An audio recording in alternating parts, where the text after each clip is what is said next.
श्री गणेशाय नमः। राधे राधे मित्रों, स्वागत करते हैं आपका अपने चैनल पे। आषाढ़ मास कृष्ण पक्ष की योगिनी एकादशी का महात्मा हम लोग आज श्रवण करेंगे। आइए हम लोग अपने मन और ध्यान को उस कथा में लेकर चलें। युधिष्ठिर ने पूछा वासुदेव से, भगवान कृष्ण से, आषाढ़ के कृष्ण पक्ष में जो एकादशी होती है उसका क्या नाम है, कृपया उसका वर्णन कीजिए। भगवान श्री कृष्ण बोले, नृपश्रेष्ठ, आषाढ़ के कृष्ण पक्ष की एकादशी का नाम योगिनी एकादशी है। यह बड़े बड़े पातकों का नाश करने वाली,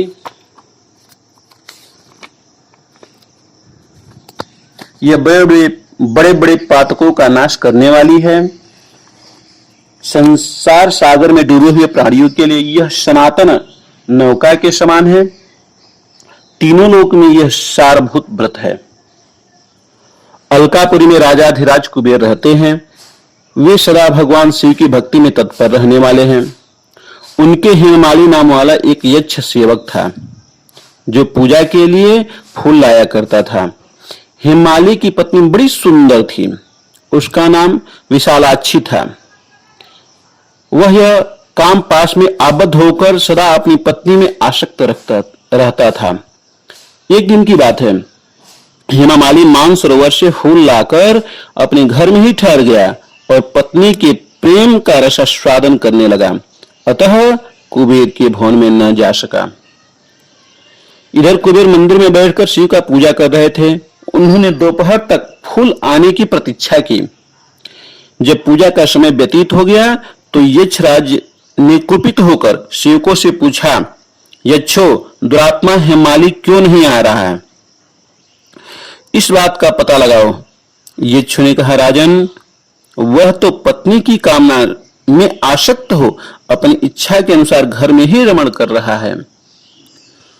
उनकी बात सुनकर कुबेर क्रोध में भर गए और तुरंत ही हेममाली को बुलाया। देर हुई जानकर हेममाली के नेत्र भय से व्याकुल हो रहे थे। वह आकर कुबेर के सामने खड़ा हो गया। उसे देखकर कुबेर की आंखें क्रोध से लाल हो गईं। वे बोला, ओ पापी, ओ दुष्ट, ओ दुराचारी, तूने भगवान की अवहेलना की है। अतः क्रोध से युक्त और अपनी उस प्रियतमा से वियुक्त होकर इस स्थान से भ्रष्ट होकर अन्यत्र चला जा। कुबेर के ऐसे वचन कहने पर वह उस स्थान से नीचे गिर गया। उस समय उसके हृदय में महान दुख हो रहा था। क्रोधों से सारा शरीर पीड़ित था, परंतु शिव पूजा के प्रभाव से उसकी स्मरण शक्ति लुप्त नहीं होती थी।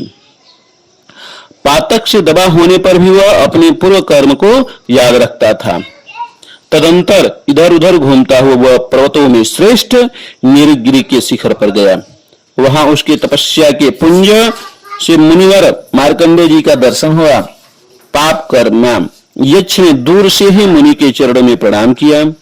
मुनि मार्कंडेय ने उसे भय से कांपते हुए देखकर परोपकार की इच्छा से निकट बुलाकर कहा, तुझे कोढ़ के रोग ने कैसे दबा लिया? तू क्यों इतना अधिक निंदनीय जान पड़ता है? यक्ष बोला, मुने, मैं कुबेर का अनुचर हूं। मेरा नाम हेममाली है। मैं प्रतिदिन मानसरोवर से फूल लेकर आकर शिव पूजा के समय कुबेर को दिया करता था। एक दिन पत्नी सहवास के सुख में फंस जाने के कारण मुझे समय का ज्ञान ही नहीं रहा। अतः राजाधिराज कुबेर ने कुपित होकर मुझे श्राप दे दिया, जिससे मैं क्रोध से आक्रांत होकर अपनी प्रियतमा से बिछुड़ गया। मुनिश्रेष्ठ, इस समय किसी शुभ कर्म के प्रभाव से मैं आपके निकट आ पहुंचा हूं। संतों का चित्त स्वभावतः परोपकार में लगा रहता है। यह जानकर मुझ अपराधी को कर्तव्य का उपदेश दीजिए। फिर मार्कंडेय जी ने कहा, तुमने यहां सच्ची बात कही, असत्य भाषण नहीं किया, इसलिए मैं तुम्हें कल्याणप्रद व्रत का उपदेश करता हूं। तुम आषाढ़ के कृष्ण पक्ष में योगिनी एकादशी का व्रत करो। इस व्रत के पुण्य से तुम्हारी कोढ़ निश्चय ही दूर हो जाएगी। भगवान श्री कृष्ण कहते हैं, ऋषि के ये वचन सुनकर हेममाली दंड की भांति मुनि के चरणों में पड़ गया। मुनि ने उसे उठाया इससे उसको बड़ा हर्ष हुआ। मार्कंडेय जी के उपदेश से उसने योगिनी एकादशी का व्रत किया, जिससे उसके शरीर की कोढ़ दूर हो गई। मुनि के कथनानुसार उस उत्तम व्रत का अनुष्ठान करने पर वह पूर्ण सुखी हो गया। नृपश्रेष्ठ, यह योगिनी का व्रत ऐसा ही बताया गया है।